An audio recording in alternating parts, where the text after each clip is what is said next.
remember. I was trying to realize it. Also, wait, I don't know if I told your class this. I see if I can get over it. I forget what I told you. Did I tell you I'm looking for a review video for the lecture exam? Yeah. I think we talked about that. You did. All right, I'll try to find one. I'll keep you posted. Yes, I can tell you guys. Okay, muscle metabolism. This deals with where do you get the ATP from for the muscles to contract. We know you need ATP, but where do you get it from? The answer is it depends on how long you're using the muscles for. If you're just like running a sprint, something that just takes a few seconds, you can get it from this thing called creatine phosphate. If you're going for like a minute, maybe tops, maybe a little bit longer, you could probably do anaerobic cellular respiration. But if you're going anything for like minutes to hours, like you're running a marathon, then you have to use aerobic cellular respiration. So let me go through each. So creatine phosphate, the key thing here is it's giving you energy for about 15 seconds. That's not very long, right? When your muscle's relaxed, when you're not using your muscles, any extra ATP that you have around in your muscles when you're not using them will be temporarily stored and converted into this form called creatine phosphate. So this reaction over here is happening when the muscles are relaxed. You make the creatine phosphate. Now, the creatine phosphate then can stay in your muscles as a storage form, and then when you start using your muscles, you can quickly use the creatine phosphate to then do this reaction and create some ATP. But you have only limited amounts of creatine phosphate, which is why this is only giving you energy for about 15 seconds. Okay? Enough to run a sprint, but maybe like not much more than that. Is it being stored in like the mitochondria, or is it like throughout? No, it's throughout like the cytoplasm. Yeah. Yep. So it's Or the easier- the sarcoplasm. So that's why it's easier to access, or like for like, or it's just throughout. That's why it's always. Yeah, it's throughout, so it's pretty easily available. Now, if you want to go longer, for maybe 30 to 40 seconds, maybe up to a minute, then you can do anaerobic cellular respiration or anaerobic glycolysis, whatever you want to call it. What does the word anaerobic mean? It means you don't need oxygen to do it. Okay, so that's the good news with anaerobic. You don't need a lot of oxygen. You don't need any oxygen to do it. The other good news with anaerobic is you actually don't even have to depend on the mitochondria. You can do it without mitochondria. But the bad news for anaerobic glycolysis is it doesn't really give you that much ATP. For each glucose that you're able to break down through this process, you only make 2 ATP, which is not a lot, okay? You can do enough of this anaerobic glycolysis to give you energy for about 30 to 40 seconds to maybe a minute. But if you're going to go on for longer than that, well, then you got to shift over to the third thing, which is the aerobic cellular respiration. So aerobic cellular respiration, first of all, means, what does aerobic mean? Oxygen. You need to have oxygen, number one. And then number two, you also got to have mitochondria to do this, which isn't a problem because there are lots of mitochondria in your skeletal muscle. The benefit to doing aerobic cellular respiration is if you take one glucose and you go through aerobic cellular respiration, you're going to get 36 ATP out of it. That's a hell of a lot better than just 2 ATP, right? So it's a much more efficient way to break down the glucose, but you need to have enough oxygen available to do it. And early on, like I said, you do have a little bit of oxygen that's already stored in your muscles attached to this protein called myoglobin, but that amount of oxygen runs out pretty quickly, so then you have to depend on your blood vessels to deliver the oxygen, to deliver the glucose. Okay, so that's going to be for long-term sort of activities. So anaerobic is just sugar. Anaerobic is just taking glucose and then breaking it down without any oxygen around to do it. Yeah.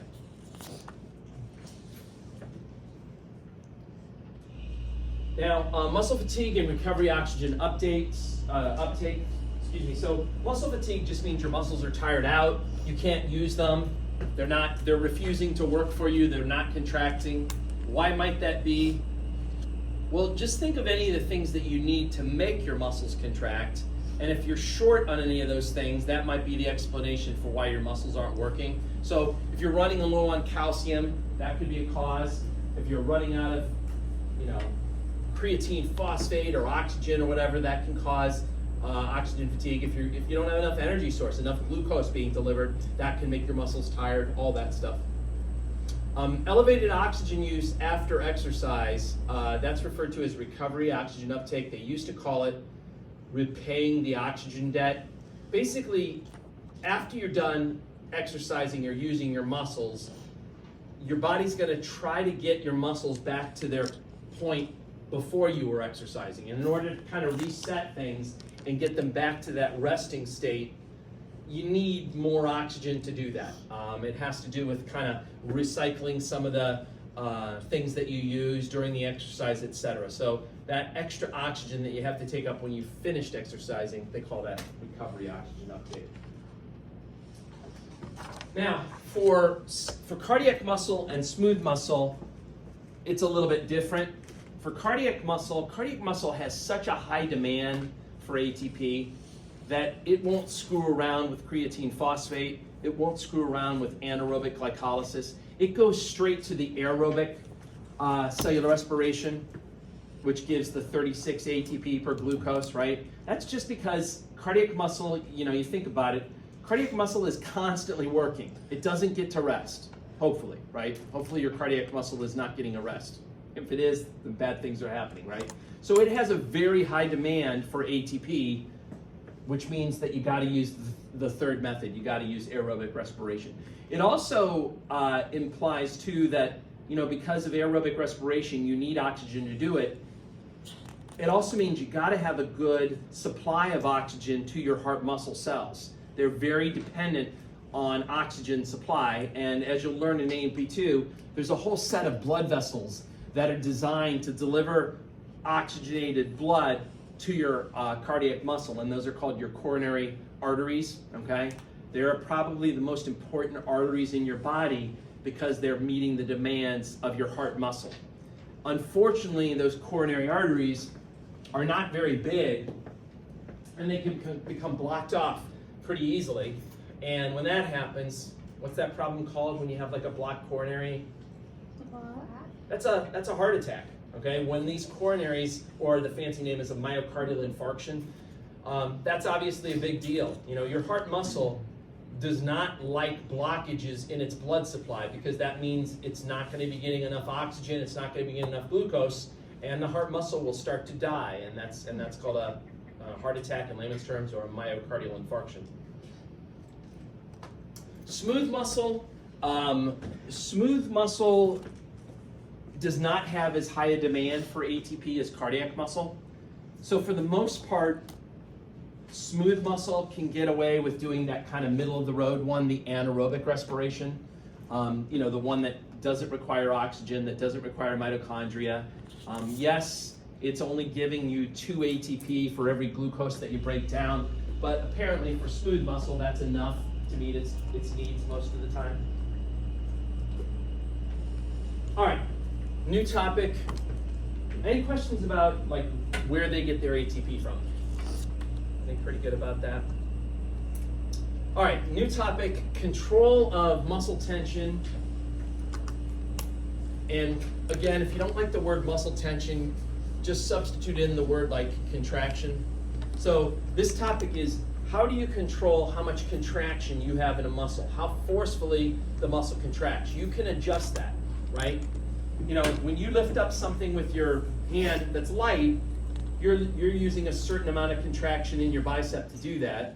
If you lift up something that's a little bit heavier, you're using more contraction. If you try to lift up something that's really heavier, you're using a whole bunch of contraction in that muscle. So your body can control how much contraction or how much tension is in a muscle. And there's 2 ways that your body does that. One of them is through something called motor unit recruitment. The other one is through how frequently the neurons stimulate the muscle. Let me talk about the motor unit recruitment thing and explain what a motor unit is and all that jazz. So the rule with skeletal muscle is that every single muscle cell in a skeletal muscle has to be connected to a neuron to make it contract. That's the rule.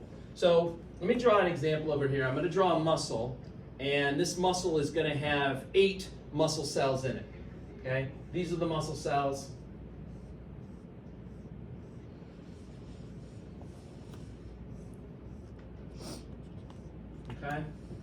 put the little striations in so you know that they're muscle cells.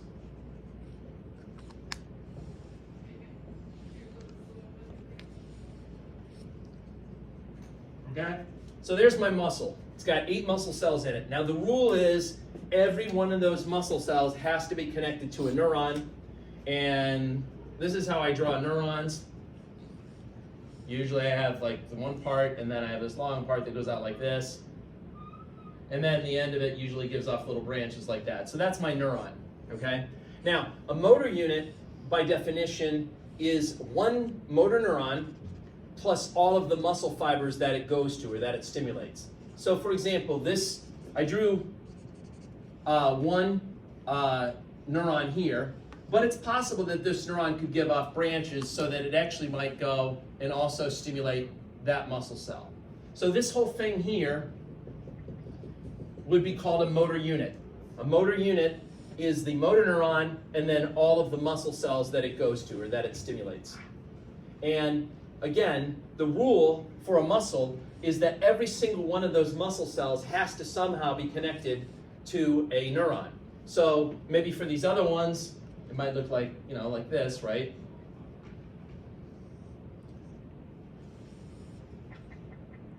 Maybe this one's going like this. And then this one's going like this. Okay? So here's a muscle. I'm going to erase that part.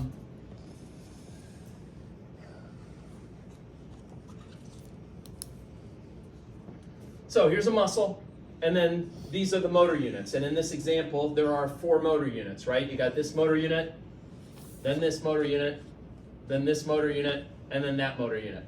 All of the muscle cells are somehow connected to a neuron, okay? And so how do you control the muscle tension then? By controlling how many of the motor units you actually turn on, okay? If I wanted a little bit of contraction out of this muscle, maybe I just turn on this first motor unit, and so I would stimulate these 2 muscle cells, and that would give me a little bit of a contraction.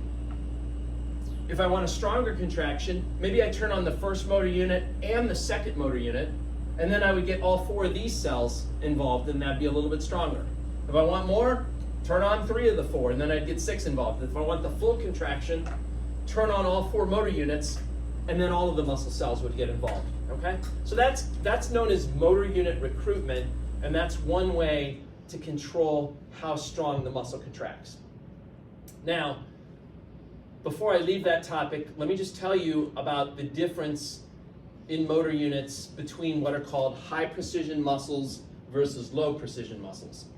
High precision muscles are ones that you have a lot of control over. Okay, for example, the muscles that go to your fingers. You have a lot of fine control over the muscles that are in your fingers. Your laryngeal muscles, those are the muscles that go to your vocal cords that change, you know, can change the pitch of you can change the pitch of your voice and make all kinds of weird sounds, right? You have a lot of fine control over those muscles. Your extraocular muscles, those are the muscles that go to your eyes and move your eyeballs, right? You have a lot of fine control over your eyes, right? I could look a little bit to the left or a little bit more to the left or look way to the left, right? I have a lot of precise control over those muscles. For muscles that you have lots of control over, the setup for them is to have smaller motor units, but lots of them. So if this were a high precision muscle,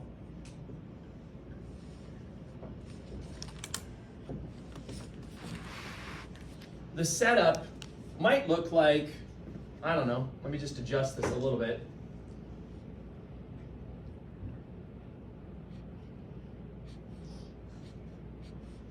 Maybe it looks like this.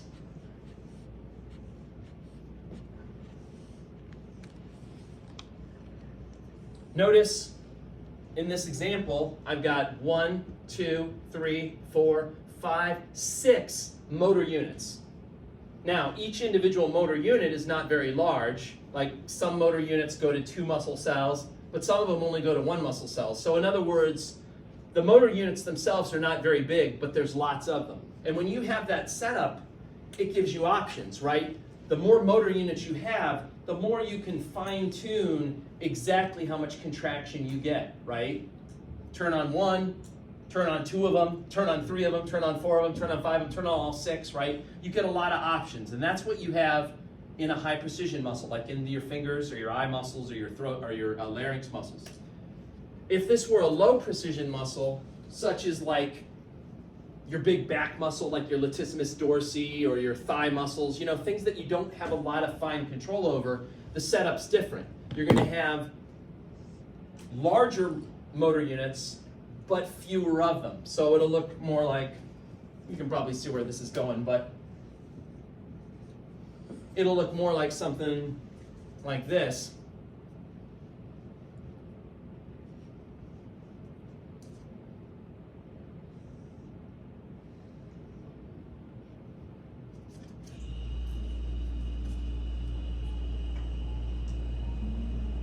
Okay? Now, you've just got 2 motor units. This one and this one, right? So if you want a little bit of a contraction, well, you could turn on this one. And then if you want a full contraction, you could turn on both of them, right? But that's it. You don't have options to kind of dial it up or dial it down, right? Everyone see that, kind of the difference between the two? All right. But the rule always applies. The rule is you always got to have some way that each individual muscle cell is connected somehow. All right, now the other way to control how strong a contraction you get has to do with how many times the neuron stimulates the muscle cell. If you just stimulate a muscle cell once, you get this thing called a twitch contraction. And basically it looks like this. If you graph it out, you'll get the muscle to contract, and then it'll relax, and that's it.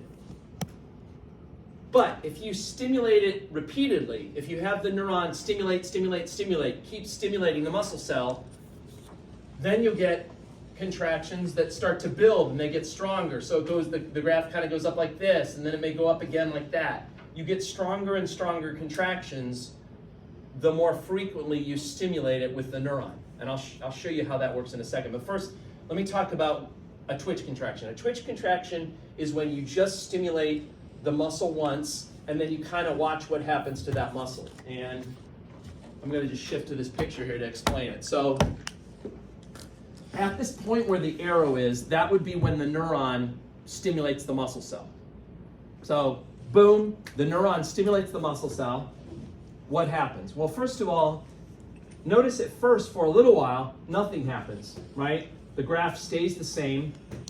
And they call that the latent period. You're not seeing any contraction in the muscle yet. Why? Well, because it takes a few milliseconds for the electrical signal to pass down the length of the muscle cell and actually make the contraction happen. So at first, for a few milliseconds, nothing happens because you're waiting for that signal to go down the length of the muscle cell. Okay? Now, as the electrical signal goes into the T-tubules, it'll then pass by the sarcoplasmic reticulum, and it'll cause the sarcoplasmic reticulum to release its calcium. Once the calcium gets released, then the binding sites will be unblocked, and then the contraction will actually start. So as soon as that calcium is released, that would be this point where you now see the graph starting to go up. And that just means that the contraction now is starting to happen, and the thick and the thin filaments are sliding past each other, and you're getting more and more of a contraction. Now, eventually, assuming that you don't stimulate the muscle again, assuming you don't hit it with another signal from the neuron, eventually there are little pumps that are on the sarcoplasmic reticulum that will pump that calcium back into the sarcoplasmic reticulum. It'll remove the calcium from the troponin, which will then block those binding sites, and it'll basically force the thick filament to let go of the thin filament. And when that happens, you then go into this relaxation period. This is now where the thick and the thin filaments are letting go of each other because the calcium is being pumped back into the sarcoplasmic reticulum. So that's naturally what would happen, assuming, again, the assumption is you're only stimulating the muscle cell once, okay? One other thing I want to point out, so you got the latent period, that's when nothing's happening. You got the contraction period, that's when the calcium is being released and you're getting the contraction happen. And then the relaxation period is when the calcium is being put back into the sarcoplasmic reticulum. Okay? The other period that's not labeled up here but it is mentioned on the previous slide, is something called the refractory period. The refractory period, and I didn't do a very good job at coloring it in, but the refractory period is basically a period when you can't stimulate the muscle cell with the neuron yet. The muscle cell is just not ready yet to get another signal from the neuron. It has to wait a little bit. And basically from 0, if you want to mark this in, from 0 to 10 milliseconds. So this yellow area, I didn't do a very good job. I probably should have colored in like this whole area as being in yellow. That would all be refractory period. If I stimulate the muscle cell here, and then I immediately try to stimulate it anywhere else within this point, nothing will happen. The muscle cell's just not ready yet, and they call that the refractory period. The soonest that I could stimulate it again would be if I wait until this 10 millisecond mark. Once I'm out of that yellow area, then I could start to stimulate it again. And if I stimulate it a second time, that's when the contraction's going to get stronger. So how does that look? It looks like this diagram here. So on the left, this is your twitch contraction that I showed you on the previous slide. The blue line down here represents how many times the neuron is stimulating the muscle cell. So in this first example, you're just stimulating it once, and when you do that, you get that thing called a twitch contraction. You go up through a contraction phase, and then it goes right back down, okay? But what would happen if you stimulate it again before it's gotten a chance to fully relax? So here you stimulate it, it's contracting, it's starting to relax, the calcium is starting to be put back into the sarcoplasmic reticulum, but then you hit it again with another signal from the neuron, and that leads to more calcium be released, and that's going to add to the calcium that was already there, and so you end up getting a stronger contraction that builds on it. And so if you keep doing that, you could get something that looks like this with stronger and stronger contractions, okay? That's referred to as an unfused tetanus. Now, you may be familiar with the word tetanus being like a disease that's caused by like stepping on rusty nails and things like that, okay? That's not what the word tetanus in physiology terms just means a sustained contraction. It means a building of a contraction. It's not necessarily referring to the disease tetanus. With the disease tetanus, one of the key features is you do get like this lockjaw where your kind of muscles do tighten up, but they're not talking about that here. They're just talking about the concept of building to get stronger contractions. But this like work for like childbirth, right? For like childbirth? Like stronger, yes, yeah, like strong, yeah, that's right. The oxytocin, which is a hormone that's coming down from the mom's brain, is basically acting like the stimulant to lead to stronger contractions. Yep. Now, notice in this example where the blue lines are. On this example, they're stimulating the muscle cell, it's contracting, then they're allowing the muscle to relax a little bit, and then they're hitting it again. So you're seeing kind of this stair-stepping pattern. In other words, in that example, it would be like they stimulate the muscle cell here, and then they're stimulating again someplace during the relaxation period. So you're starting to see the contraction period, then it starts to relax, and then they stimulate it again, and it goes up, and you get something called unfused tetanus. In the last example, though, what they're doing is notice how fast they're stimulating it now. They're stimulating it much more quickly than they did here. And if you do that, that's basically like, that would be like if you stimulate it during the contraction period. So if you stimulate here, and then you stimulate it someplace in this red area, and then you keep doing that. You just wait until you're in that red area, then you would get something that looks like this, where you're just seeing a steady rise in the strength of the contraction. You're not seeing this kind of stair-stepping pattern simply because you're stimulating it more rapidly. And when you see that, that is called a fused tetanus, okay? So, however you want to do it, I mean, however your body wants to do it, the two options are to either stimulate the muscle cell multiple times, that will lead to stronger contractions, or this is the thing I showed you before, this is the motor unit recruitment thing, right? Again, if you want a little bit of a contraction, maybe you turn on one of the motor units, like the one that's shown in green here, and you'd get those 3 muscle cells involved. Maybe if you want a full contraction, then you'd turn on both the green and the purple one, and you'd get like a full contraction, okay? So either way, either by adjusting the number of motor units that are involved or by adjusting how frequently the neuron stimulates the muscle cell. Those will both control how strong the contraction is. Okay? Now, muscle contractions come in 2 categories, and if you've done like any working out at the gym or anything like that, you might be familiar with these terms. Isotonic contractions and isometric contractions. First of all, it helps to know what the word iso means. Anyone know what the word iso means? What's that? Is it by yourself or? Oh, like isolated? Yeah. No. It It means the same. Yeah. It means the same or like not changing, okay, or equal. So with these 2 words, with an isotonic contraction, it means that the tone of the muscle is staying the same. And with an isometric contraction, it means the length, that's what metric means. It means the length of the muscle is staying the same. So let me go through what these mean then, or explain them better. So an isotonic contraction means the tone stays the same. What do they mean by tone? They mean like when you're doing the contraction, if somebody were to like feel your muscle while you're doing the contraction, it would have the same amount of like firmness or hardness in that muscle throughout the entire contraction. In other words, the tone of the muscle stays the same. It doesn't change. However, the length of the muscle does change. So these 2 things are just the opposite of each other. Isotonic, tone stays the same, but the length of the muscle changes. Isometric, the length of the muscle stays the same, but the tone changes.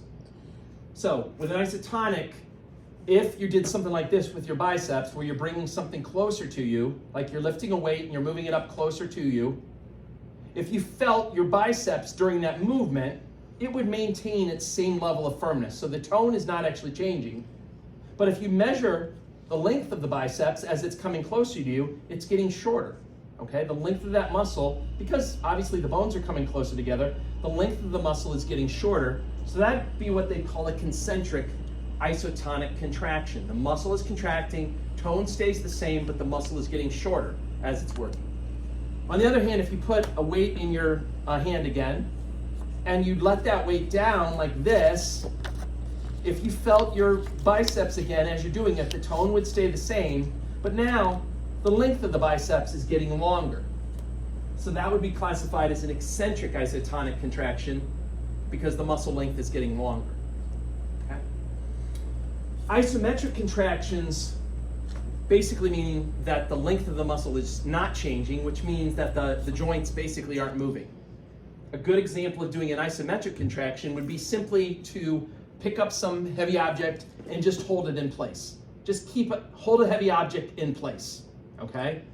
As you hold on to that object more and more, your muscle is going to be getting harder and harder. The tone is getting firmer and firmer in your muscle, but the length of the muscle is not changing. It's staying the same the whole time because you're holding that thing in place, right?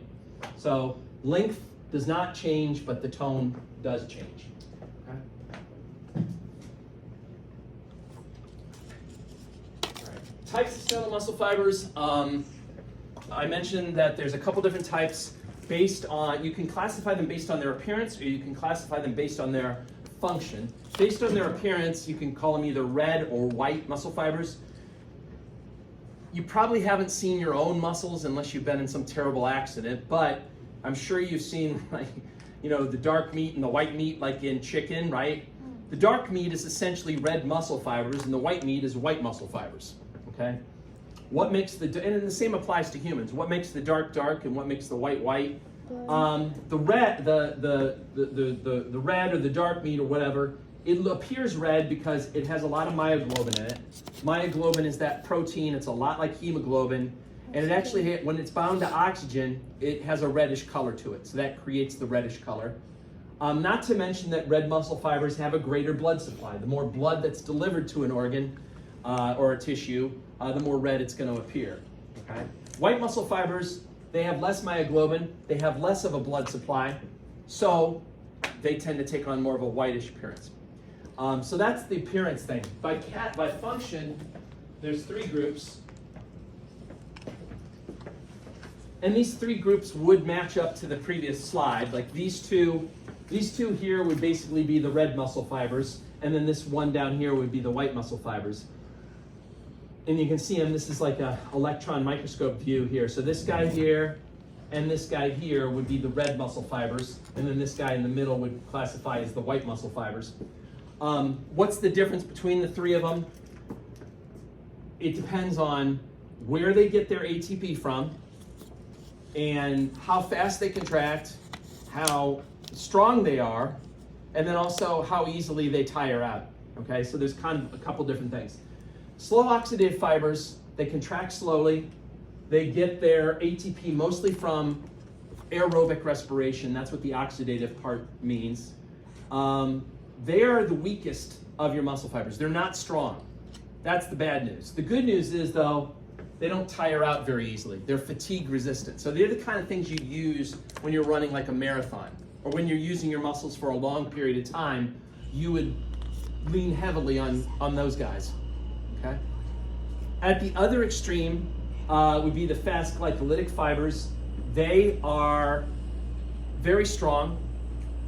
They're your strongest ones. They're the ones you use, like if you're trying to impress people at the gym by lifting heavy weights or whatever, you're really using those fibers a lot.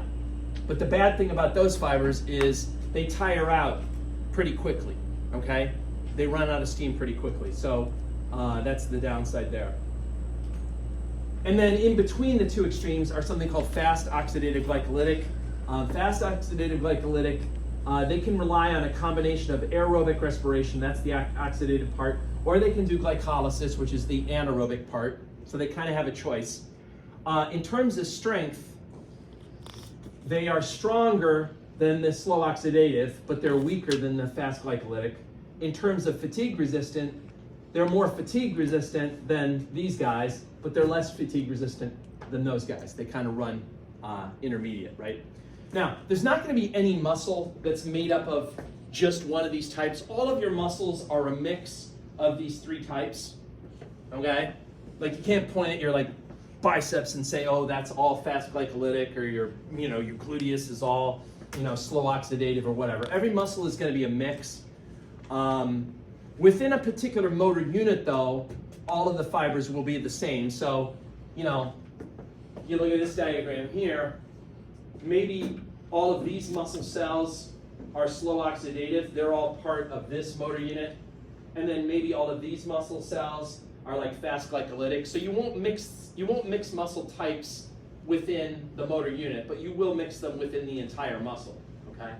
And in general, what your body will do is it'll try to get away with the least powerful possible. It'll see kind of what the workload is you're putting on it. It'll try to get away with the slow oxidative first. They're the weakest, right? So you got an object, you're trying to pick it up, and your body will like, all right, let's throw these guys at it and see if that'll work. And then if you're like, oh crap, this is heavier than I thought, then they will start to recruit these guys, which are a little bit stronger. And then if you're trying like, oh my God, this is still tough, then your body, as a last resort, will switch over to the strongest type, which are called the fast glycolytic, okay? So it'll use all three, usually in that order, okay? Wait, so if you had bigger muscles, what is like the strength of those three specific fiber types, would they like be different? Does that make sense? With bigger muscles? Yeah, like they'd still follow that sort of ranking. Like the slow oxidative would still be the weakest type, and then the fast oxidative. It's just that probably compared to other people, each one of those types would probably be, say, stronger than a person that, like, say, doesn't work out. Yeah. Yep. Exercise and skeletal muscle tissue, effective stretching. So stretching is good, but most people when they exercise, and I don't know if it's most people, but a lot of people when they exercise, when they're going to do some sport, they immediately dive into the stretching. And there's been research to suggest that it's better if you kind of warm up the muscles a little bit, maybe jog in place, run around the gym or something, get the blood pumping to your muscles first, and then stretch them. And the stretching will be more effective as opposed to just doing a cold stretch right from the start. Strength training or resistance training, whatever you want to call it, this is adding weights or adding repetitions in an effort to kind of build up your muscle mass.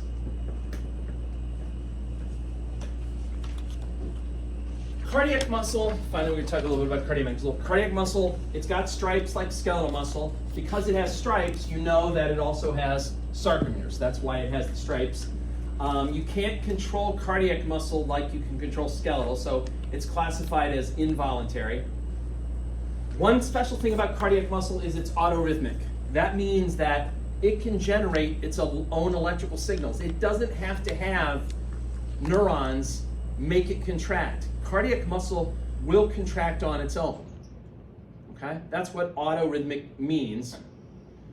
You may not have known that, but a good example of that is when they do heart transplants.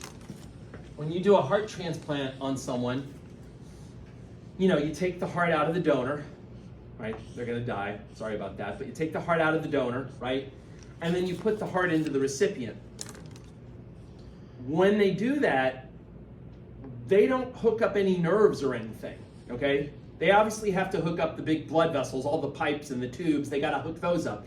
But they don't hook up any nerves, okay? Number one, they can't. No one's found a way to kind of sew nerves together and make them actually grow together, number one. Number two, they don't need to. The heart will beat on its own even when it's not connected to any nerves, and that's because of this autorhythmicity, okay? Now, most of us that have our own hearts in us, we do have nerves attached to our heart, but they're not there to make it beat. They're there to just change the rate, right? To either speed the rate up or slow the heart down. But the heart will beat on its own even if you cut all the nerves to it, okay? And that's this autorhythmicity. And usually the rate set by the heart in a transplant recipient, the natural rate is usually about 100 beats per minute, which is pretty fast for most people, but in a heart transplant recipient, that's typically what their normal rate would be. Okay. Intercalated discs, remember to look for those under the microscope. That's a key feature that only cardiac muscle cells have. Intercalated discs represent the spots where one cardiac muscle cell is attached to another cardiac muscle cell.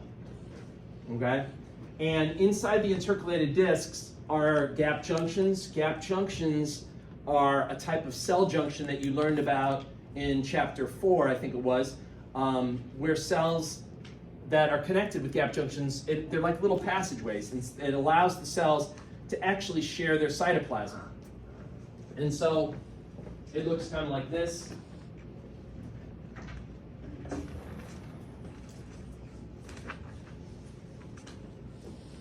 Say you have like 4 cardiac muscle cells.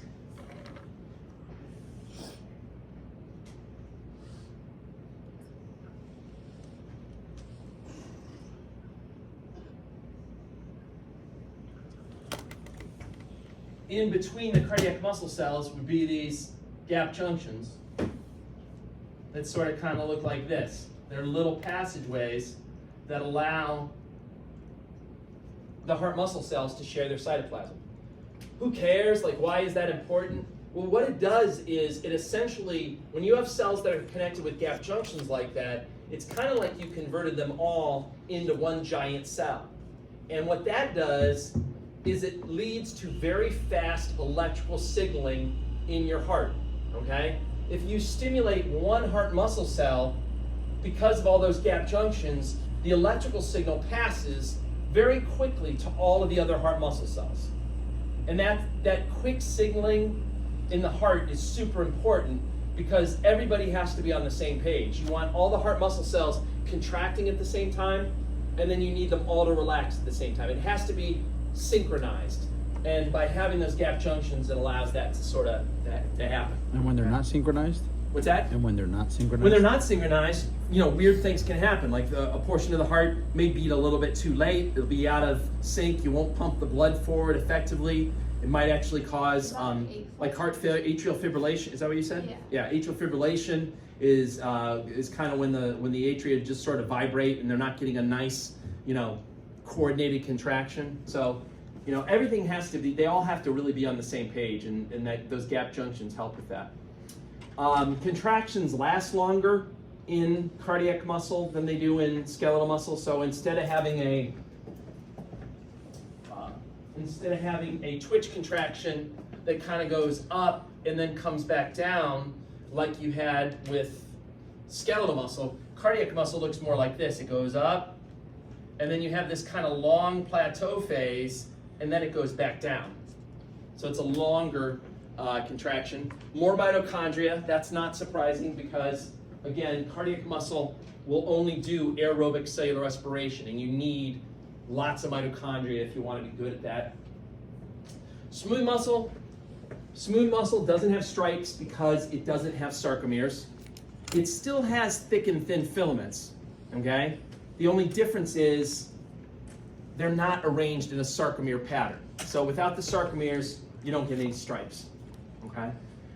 There's two types of smooth muscle, something called single unit or visceral, and then something called multi-unit or just multi-unit's the only name for it. These guys are kind of like the other muscle types. Single unit is sort of like cardiac muscle in the sense that, notice that like in this example, only 2 of these cells are actually connected to a neuron, but all of the cells are interconnected using gap junctions. So even though you're just stimulating these 2 cells, the signal can pass to all of the neighboring cells just like you could with cardiac muscle. Versus this one is more like skeletal muscle. Every individual muscle cell has to have a connection to a neuron, okay, like skeletal muscle. So the visceral, that'll be one big motor unit? Correct. Yep, that's right. What else can I say about this stuff? Yeah, there are no sarcomeres. There are something called dense bodies, which are kind of like the Z discs, but there are no sarcomeres.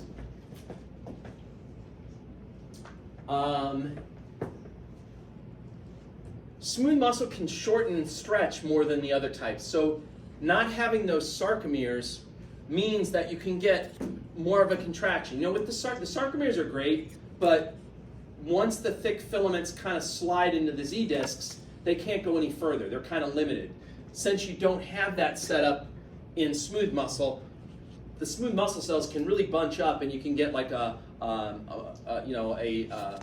much greater contraction.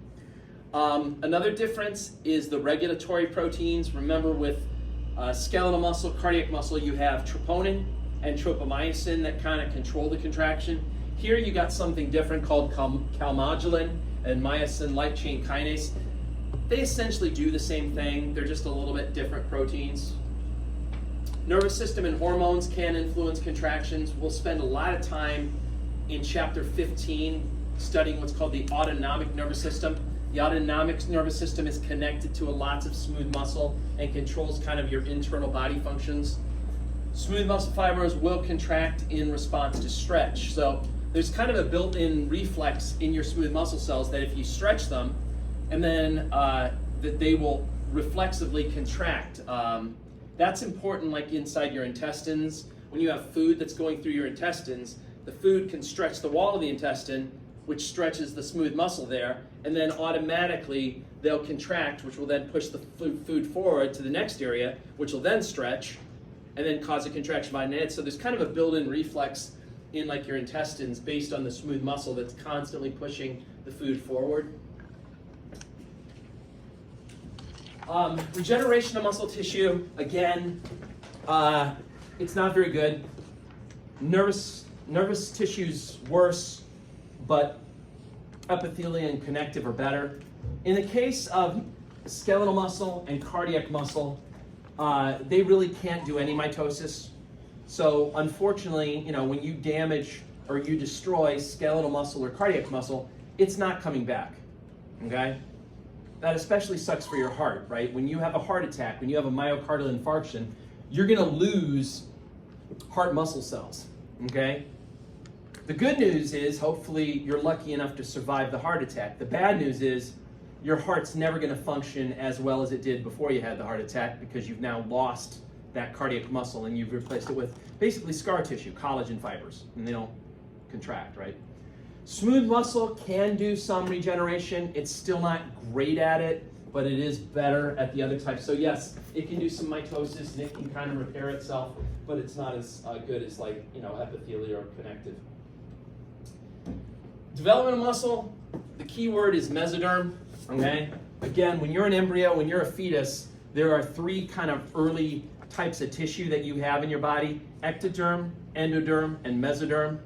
Mesoderm is what gives rise to your muscles. Specifically, there's little sections of mesoderm that develop when you're an embryo called somites. And different parts of the somites give rise to different things. There's a myotome part that gives rise to like the muscles of your head, neck, and limbs. There's a dermatome part that gives rise to the dermis of the skin, and then there's a sclerotome part that actually gives rise to your vertebrae. But again, if you hear, And the somites are just embryo. That's just yeah, they're just something you'd see in the embryo when you're developing for the first time. You see these somites. Yep.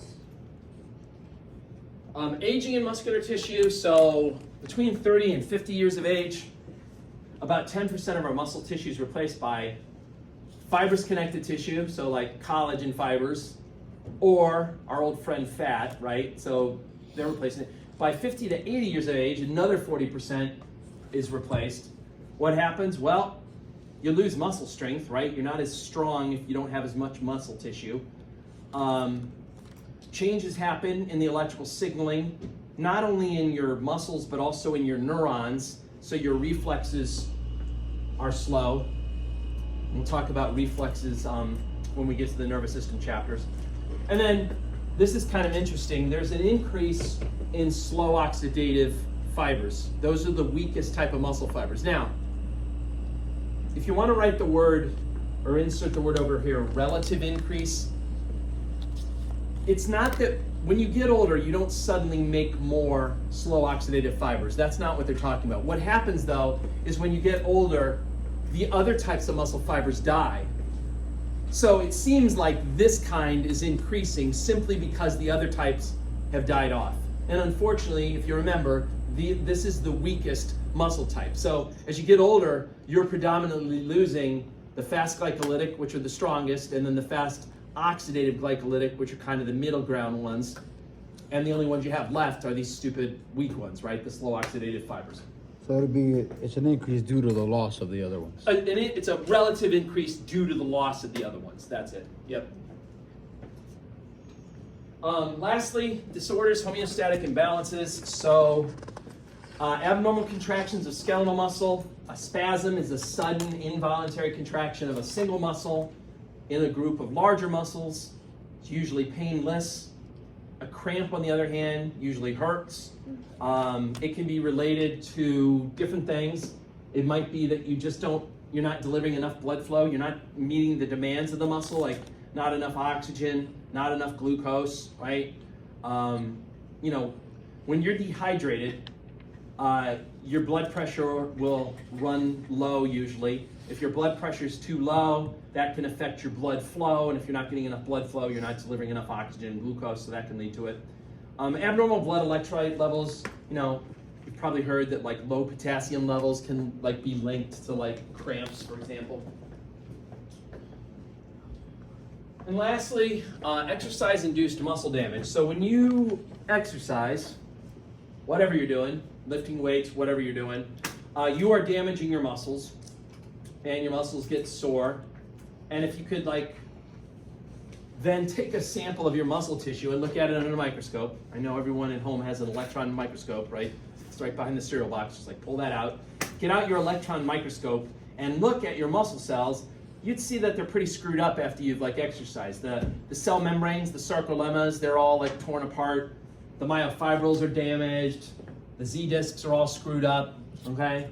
The good news though is that stuff will repair itself, and in the process, hopefully make some more myofibrils, kind of to start adjusting your body to the increased work that you're subjecting it to, right? And that's how you build muscle mass. You're sort of increasing the size of those muscles by making more myofibrils and things like that, okay?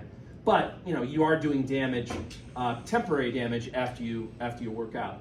Another thing you can see after you've worked out is you might see things showing up in your blood that are normally inside of your muscle cells because you've damaged the muscle cells, so various proteins and things can leak out and get into your blood so that when you test your blood, you start seeing these weird things. So you might see myoglobin inside someone's blood who's just worked out if you test for it.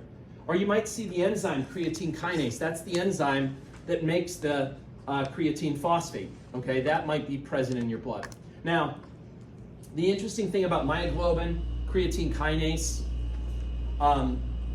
you can also see those things showing up in your blood not after exercising, but after you've had a heart attack.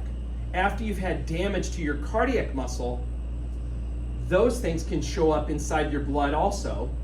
And that's one of the things they will test for in the emergency room. If you've got a person who comes in with chest pain and they're trying to figure out, is it a heart attack or is it something else, they will check blood levels of creatine kinase, or blood levels of myoglobin, or blood levels of troponin. These are all proteins that should be inside of your cardiac muscle cells. And if they're starting to show up in your blood, it's a suggestion that that chest pain that you're having was actually due to a heart attack. You've actually damaged the heart muscle cells and they're starting to show up there.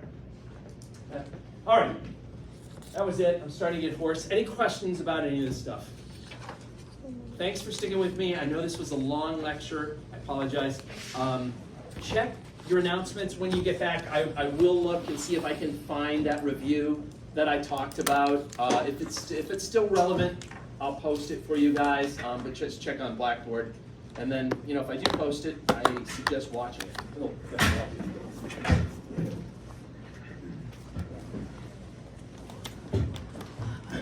you're welcome. All right, everybody. That was rough. That was rough. Can't wait to see this video.